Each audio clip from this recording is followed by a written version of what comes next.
So I couldn't afford to purchase the insurance on my own because the private insurance was so expensive, and I was only making $8 an hour. And so by the time I took out all my bills and everything else that I was, having to pay for, I didn't have the money to pay for private insurance. So I went without for 3 years.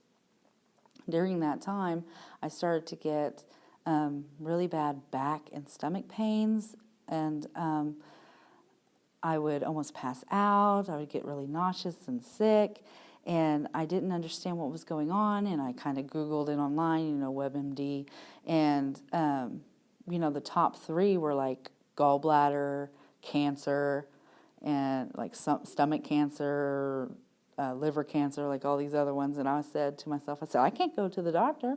If I go to the doctor and they diagnose me with cancer, I'm never going to be able to get insurance again. So for 3 years, I went with this pain, and it would happen almost every couple of days. And it would be so bad that I couldn't even, I couldn't sit, I couldn't stand, I couldn't lay down. It was so painful.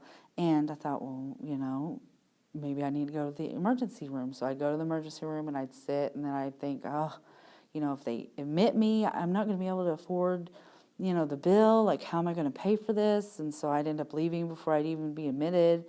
And so finally, when I did get my current job and I got insurance, I went to the doctor and I said, I'm having these horrible pains and I don't understand what's going on. I've had them for like 3 years. And she said, well, let me get you an ultrasound. So she got me an ultrasound.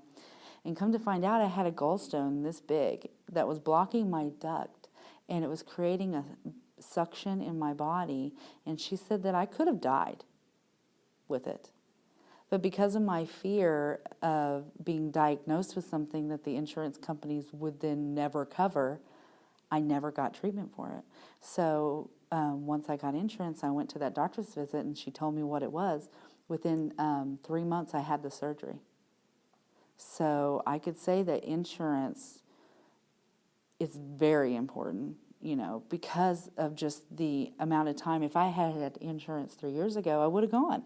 I would have gone to the doctor. I would have had it taken care of. I wouldn't have been in that danger or pain for so long unnecessarily. I mean, there's really no reason why anybody should have to deal with that because of a fear of never being able to be covered again, and that's a huge flaw in our system if everyday people have that feeling of fear to go to the doctor, because they're afraid if I'm diagnosed with something, I'm never going to be covered again. And then for the rest of my life, I'll never be able to be covered.